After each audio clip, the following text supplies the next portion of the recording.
I am ready to set up my reading goals for this year. So in today's video, we are going to be designing a digital reading journal or tracker. Hello friend, I'm Natalia and welcome to 26 Digitals for 2026. A new series of videos where I design 26 different digitals using my iPad. So if you are ready, let's begin. To start, I'm creating a canvas at 150 dpi. As this journal or tracker is going to be used digitally, we don't need a bigger resolution, and that way we can manage the lagging when we are adding pictures, stickers in the note-taking app. A quick note before we continue. I will be using some of the tools and resources I sell on my shop, and I have linked them along with the specs I use if you want to recreate this reading journal or tracker for yourself. Next, I'm activating Page Assist that is going to allow me to export all the templates I design all at once. This makes this whole process much smoother, and this feature is amazing when you are designing a big planner or a big journal. For the notebook, I'm using one of the digital mockups I sell in my shop. These are great because they add a touch of reality to your digital planner or journal. Remember that the link is in the description. For me, reading is a really cozy moment in my day. It's usually how I decompress after a long workday. So I want that feeling to be reflected right from the moment I open the journal. That is why I'm designing a cozy reading scene, something calm, warm, and inviting.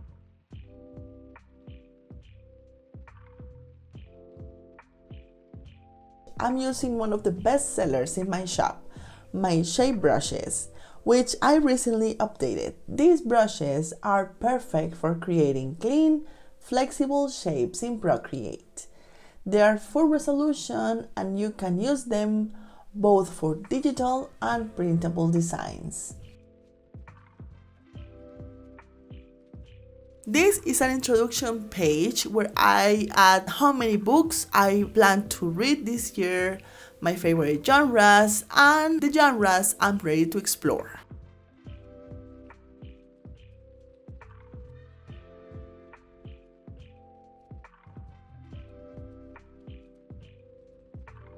I'm using the Postmaster for creating the reading girl you see in this page.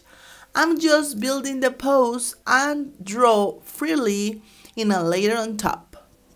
This year I also want to practice more illustration because I don't really have a defined illustration style yet. Mostly because I love so many different styles that I cannot choose one, and this year I'm motivated to start trying. So if you're here for the illustration side of my content, stay tuned because this year I will be adding more illustrations to my digital product design. For the library section, I'm also using the shape brushes. This makes so much easier and smoother to design the bookshelf I want to create with the 50 books I plan to read this year. The shape brushes is divided into packs, one for the brush stamps and one for the brush shapes. As I told you, this is full resolution so you can scale it and play with them as much as you want. They come with a ton of different shapes, fill and just the lines. As you can see, I'm creating these book shapes in no time, which makes the whole process faster and more enjoyable.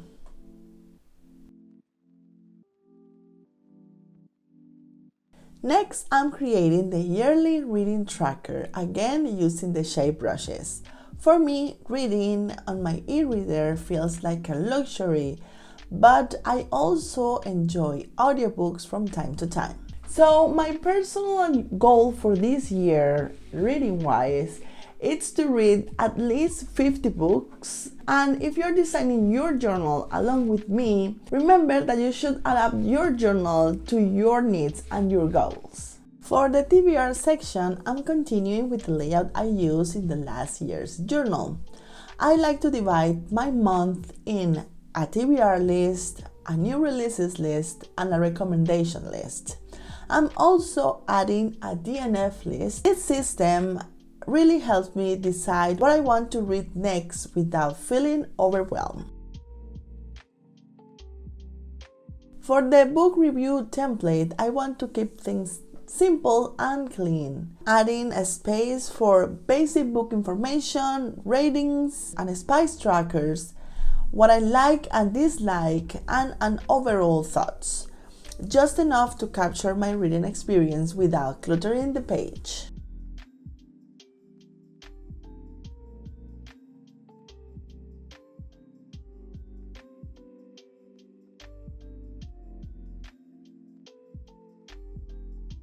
For this page, I'm also using the notebook paper patterns that allow you to create notebook patterns in any page you need in no time. Lately, I've been seriously thinking about opening a BookTok account and sharing my monthly and yearly reading wrap-ups. So I need a dedicated space to track everything in one spot. And this page, the book tracker page, it's perfect for that goal.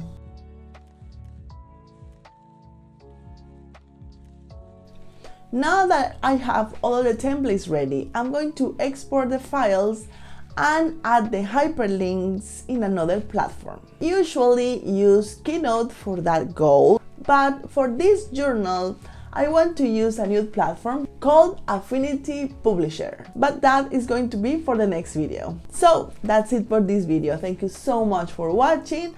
I hope you find this tutorial useful and enjoyable. Remember that some of the tools and resources I used for designing this digital journal are going to be linked along with the specs in the description down below. Also, look around my shop for more tools and resources that helps you bring your creativity to life. If you enjoyed this video and you want to watch the next video where I add the hyperlinks, don't forget to like, subscribe, and hit the bell for notifications on more videos like this. Again, thank you so much for spending your time with me, and I will see you in the next one. Bye!